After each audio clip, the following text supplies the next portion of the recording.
Laurent Terris, vous êtes vice-président de Max Havelaar, mais vous êtes un homme de communication aussi. Vous avez fondé une agence qui s'appelle Limite. et qui travaille beaucoup avec des ONG qui sont contre, les OGM, on peut dire ça comme ça. Oui, et des entreprises qui communiquent différemment aussi. Voilà. Bon.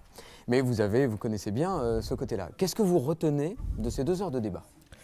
Ce que je retiens, c'est que il y a un constat partagé qui est l'échec de la communication sur les OGM vis-à-vis de l'opinion publique. Donc ça rejoint tout à fait ce que je pensais, qui est que le sujet est plié dans l'opinion publique. Et en même temps, je dirais que l'industrie, les lobbies ne lâchent pas le morceau. Et qu'en organisant ce débat, d'une certaine manière, ils essayent de réinitialiser un peu, de remettre à plat les choses, de revenir plus discrètement, de façon plus ouverte, plus intelligente, c'est clair, en ouvrant le débat, en acceptant la critique, en admettant qu'il y a des limites. Et donc, avec l'espoir, je pense, de rendre plus supportable, parce que je ne pense pas qu'on réussira à convaincre l'opinion publique française sur les OGM. Par contre, on peut rendre plus acceptable, plus supportable, le fait qu'on va passer en force par le lobbying, par des actions juridiques qui vont imposer à la France et aux Français progressivement d'avoir dans leur assiette des OGM qu'ils refusent a priori. Ça, c'est ce que vous en retirez du débat. Vous pensez qu'on va passer en force sur cette question ? On va imposer les OGM aux Français ? Non, je pense que c'est ce qu'on vit tous, puisqu'on a des actions juridiques, les mêmes qui organisent ces débats très ouverts et très, avec une ouverture d'esprit, parallèlement agissent de façon très méthodique en utilisant toutes les ressources du droit européen, etc., pour imposer les OGM. Donc les deux vont ensemble, c'est une stratégie dans laquelle la communication a pour but de rendre acceptable socialement une coercition. Est-ce que vous pensez que le débat est aujourd'hui plié, c'est votre mot, mais plié ad vitam aeternam, ou est-ce que ça peut évoluer ? Est-ce que l'opinion publique peut changer sur cette question ?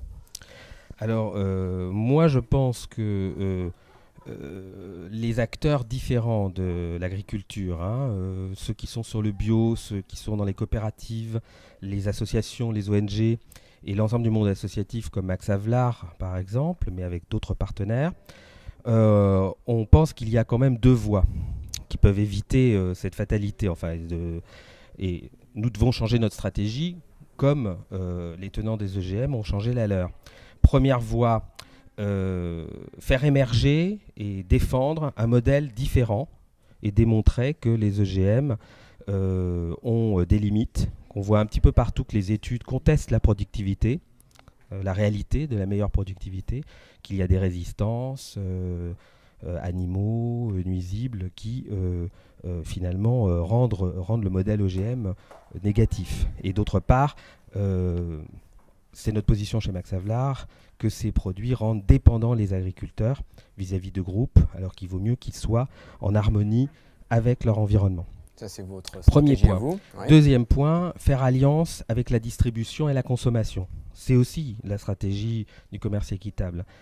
Et c'est ce qu'a dit le représentant de Carrefour.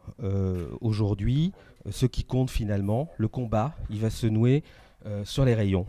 Et il va pas tellement être dans des enceintes comme celle-ci, en relations publiques, en corporate, dans les endroits informés. Il va beaucoup se passer sur le web et dans les rayons. Et c'est là que ça va se jouer, parce qu'aujourd'hui, le corporate, ces questions-là, sont dans l'acte de consommation, ce qui n'était pas le cas il y a 15 ans.